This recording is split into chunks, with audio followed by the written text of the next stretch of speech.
প্রার্থনা করার দিকের ইয়েতে আজ আমি জানাবো তোমাদের উত্তর দিকে প্রার্থনা করলে কি হয়।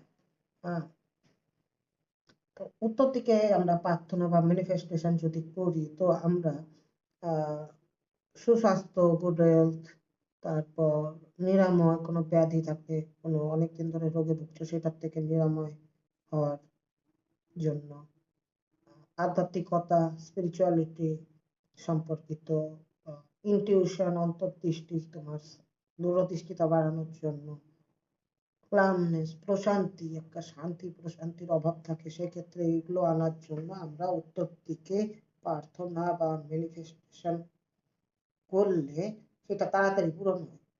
হুম, দিক অনুসারে এই দিকটাকে অনেকটা আমাদের অন্তর্নিহিত দিকেও বলে, যে অন্তরের থেকে ভেতর থেকে যে কাজটা পাওয়া যায়।